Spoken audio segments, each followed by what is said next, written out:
Shalom Bapak Ibu, perkenalkan nama saya Michael.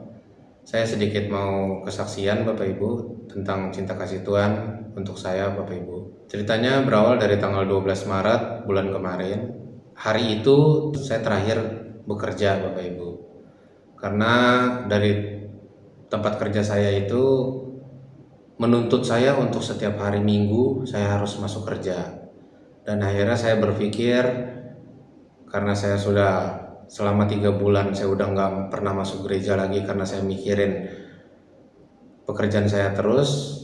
Saya berpikir, terlintas dalam pikiran saya sendiri, ya mungkin Tuhan marah, tapi tidak apa-apa. Akhirnya saya memutuskan untuk tidak bekerja. Nah, setelah itu saya memutuskan untuk keperluan saya setiap hari. Saya membutuhkan uang dan saya memiliki motor.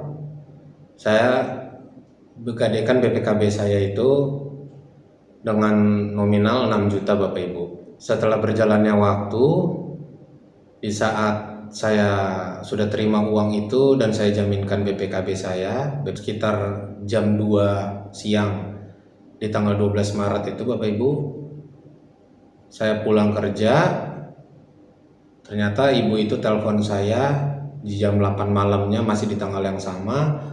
Ibu itu bilang, "Michael, tolong kembalikan uang yang saya transfer ke kamu yang 6 juta itu." Saya panik, jujur saya panik, saya kaget. Terus saya bilang, "Kenapa saya harus kembalikan? Kan sudah ada perjanjian 6 juta saya pinjamkan itu dalam waktu 4 bulan saya kembalikan. Kenapa saya harus kembalikan sekarang?" Terus orang itu menjawab, "Itu bukan uang saya yang saya kasih. Ternyata saya salah. Yang saya kasih ke kamu itu, Michael, itu uang dari yayasan." Nah, setelah itu saya panik, saya bilang, "Maaf, itu uangnya saya udah pakai dan udah tidak genap lagi dengan jumlah yang ditransfer awal 6 juta itu." Akhirnya saya bilang, "Ya saya nggak bisa mengembalikannya lagi." Terus orang itu panik, "Dan terus gimana?" Akhirnya orang itu berpikir, "Ya udahlah, tidak apa-apa. Yang penting kalau bisa tanggal 1 kamu mulai cicil ya di bulan awal." "Nggak bisa dong." Terus aku bilang, "Nggak bisa dong." Akhirnya kan perjanjian tanggal 12. Jadi setelah berjalannya waktu, saya mikir, kok gini-gini amat. Saya menggadaikan BPKB kok bisa seperti ini banget gitu. Karena memang jujur selama saya hidup baru sekarang Bapak Ibu saya menggadaikan BPKB motor saya gitu. Karena memang terbenturnya saya pilih, saya udah nggak bekerja dan saya butuh kebutuhan hidup sehari-hari. Terutama ya jujur saya buat bayar kos. Mau tidak mau saya harus menggadaikan BPKB saya itu. Setelah itu tanggal 1 orang itu datang dan dia berkata motor saya harus ditarik, disita, karena dari pihak yayasan itu bilang mereka tidak mau kalau saya cuma menjaminkan suatu BPKB dengan uang 6 juta itu. Jadi pihak yayasan maunya motor saya yang ditahan. Jadi dari pihak yayasan itu mereka kasih ultimatum untuk tanggal 1 Mei saya harus kembalikan uang yang 6 juta itu, baru motor saya dikembalikan. Kalau tidak saya kembalikan 6 juta itu, motor saya akan dijual sama mereka karena mereka berbicara mereka punya hak untuk menjual motor saya itu Bapak Ibu. Sedangkan perjanjian awal saya sama orang itu 6 juta itu saya kembalikan kan selama 6 bulan. Tapi dari pihak yayasan bilang katanya karena uang itu katanya uang yayasan, pihak yayasan tidak mau terlalu lama, jadi harus tanggal 1 Mei saya harus siapkan uang 6 juta baru motor saya dikembalikan. Nah, di saat itu juga Bapak Ibu, setelah saya serahkan kunci motor saya dan motor saya diambil di kosan saya sendiri sama orang itu, akhirnya pikiran saya benar-benar ngeblank Bapak Ibu di pagi hari itu. Tambah lagi saya kaget, bangun tidur dengan posisi kaget, jadi masih agak setengah-setengah ngantuk lah pikiran saya. Saya berpikir, kok Tuhan kayak gini amat gitu di hidup saya. Jadi sedikitnya saya berpikir, Saya kecewa banget ke Tuhan. Kok Tuhan kayak gini banget?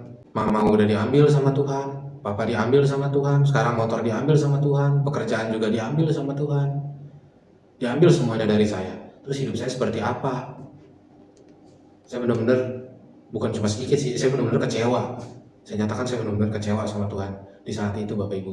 Tapi di saat itu juga saya langsung WA ke pendeta saya, Bapak Ibu. Terus pendeta saya bertanya ke saya, dia bilang ke saya, coba kamu tanya Tuhan, kamu udah bener nggak kecewa dengan Tuhan seperti itu? Terus saya tanya, Bapak Ibu, saya tanya ke Tuhan, apakah saya bersalah banget dengan menyalahkan Tuhan, dengan rasa kecewa saya kepada Tuhan, karena Tuhan udah ambil semuanya daripada saya, yang saya punya, yang saya miliki. Ternyata Tuhan jawabannya benar-benar bikin saya terpukul, Bapak Ibu. Tuhan jawab, emang kamu anak saya? Emang kamu siapa? Kamu anak saya atau anak iblis? Itu jawaban Tuhan seperti itu ke saya, Bapak Ibu. Makanya saya berpikir, mulai hari itu saya berpikir, saat itu saya berpikir, mungkin saya anak iblis, karena memang saya selama 3 bulan saya nggak pernah masuk gereja, nggak pernah ibadah.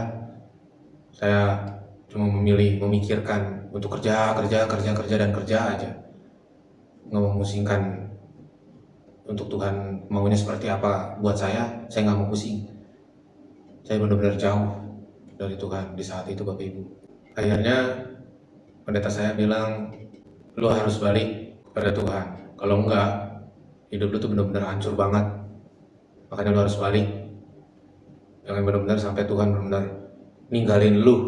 Akhirnya saya berpikir, yaudahlah, saya doa lagi, minta kepada Tuhan arahannya seperti apa.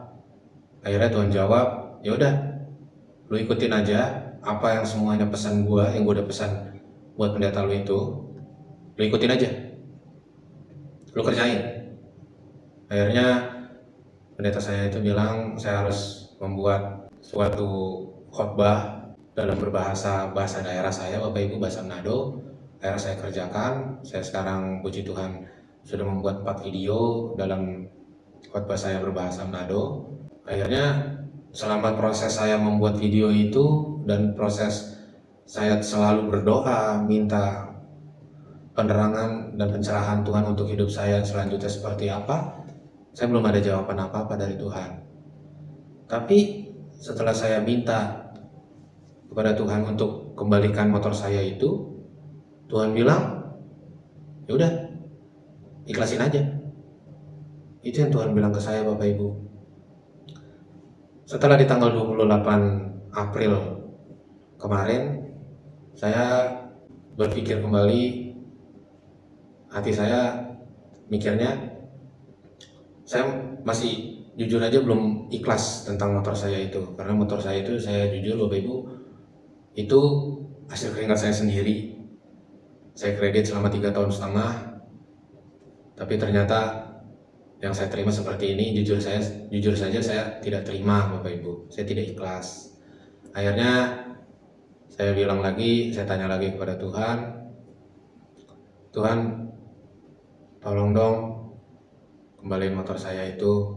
Saya benar-benar jujur aja Tuhan, hati saya masih sedikit rasa bimbang mengenai motor saya itu. Terus Tuhan bilang, gue tuh sengaja mau bikin lu panik. Gue tahu, gue lihat, lu mau cari kerjaan yang baru kan, tapi lu bingung kan, lu sedikit putus asa kan karena lu nggak punya motor buat nyari kerjaan lu yang baru. Kesana kesini lu buntu kan kalau lu nggak punya motor. Makanya gue sengaja mau bikin lu panik.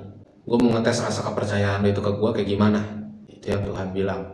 Akhirnya saya mikir, oh iya ya, mungkin Tuhan melihat ada sedikit ketidakpercayaan saya gitu kepadanya, bahwa motor saya itu bisa benar-benar dikembalikan. Tapi saya ragu, saya bimbang, saya memang jujur saya panik. Tapi puji Tuhan Bapak Ibu, setelah hari dan tanggal yang ditentukan orang yayasan itu, tanggal 1 Mei kemarin Bapak Ibu, benar-benar itu mujizat Tuhan nyata di kehidupan saya. Di saat jam 9 pagi hari Senin tanggal 1 kemarin Bapak Ibu. Itu Tuhan mengutus suatu orang yang benar-benar mau membantu saya, hatinya tergerak untuk membantu saya. Dia WA ke saya, "Gimana Michael, motor kamu udah ditebus apa belum?" Terus saya jawab, "Gimana saya mau tebus? Saya nggak punya uang." Akhirnya, "Yaudah, kamu telepon saya mau ngobrol langsung sama kamu." Orang itu bilang itu seperti ke saya. Akhirnya saya telepon, dia cerita ini. Saya juga bilang, ya memang saya belum mempunyai uang sama sekali dan hari ini memang sudah jatuh temponya, kalau tidak motor saya itu dijual sama orang yayasan itu. Akhirnya orang itu bilang, "Saya tergerak hati untuk membantu kamu Michael, saya minta nomor rekening kamu." Akhirnya Bapak Ibu, puji Tuhan, orang itu benar-benar membantu saya dan saya yakini itu mujizat dari Tuhan yang terjadi untuk saya Bapak Ibu. Orang itu langsung transfer uang ke saya dengan nominal 6 juta sesuai yang motor saya itu saya gadein. Hari itu juga, hari Senin tanggal 1 itu jam 5 sore saya ketemu dengan orang itu. Saya langsung kembalikan uangnya dan motornya langsung dikembalikan ke saya. Itu saya yakin banget Bapak Ibu. Saya langsung menangis karena saya yakin itu memang benar-benar mujizat Tuhan nyata di kehidupan saya. Terus saya ingat lagi Bapak Ibu, kan Tuhan bilang ke saya, "Gue mau bikin lu panik. Sengaja gue mau bikin lu panik Michael. Lu tenang aja. Gue mau ngetes rasa kepercayaan lu itu seperti apa ke gue. Lu masih bimbang gak sama gue?" Itu Bapak Ibu. Di saat itu saya benar-benar mengucap syukur dan menangis. Mujizat Tuhan nyata di kehidupan saya. Jadi sedikit pesan saya buat Bapak Ibu, kita tidak mempunyai Tuhan selain Tuhan Yesus Bapak Ibu. Tuhan Yesus baik untuk kita semua, asal kita hidup di jalannya Bapak Ibu. Jadi kalau kita tidak hidup di jalannya Tuhan Yesus Bapak Ibu jangan berharap kalau Tuhan itu baik ke Bapak Ibu. Jangan Bapak Ibu. Jadi kita harus seturut di jalannya Tuhan, mengikuti apa maunya, mengikuti kehendaknya. Pasti Tuhan baik kepada kita semua Bapak Ibu. Hanya itu kesaksian saya Bapak Ibu, semoga menjadi berkat juga bagi Bapak Ibu sekalian yang mendengarkan kesaksian saya ini dan menjadi contoh bagi Bapak Ibu tentang kehidupan Bapak Ibu, keseharian Bapak Ibu. Terima kasih Bapak Ibu, Shalom.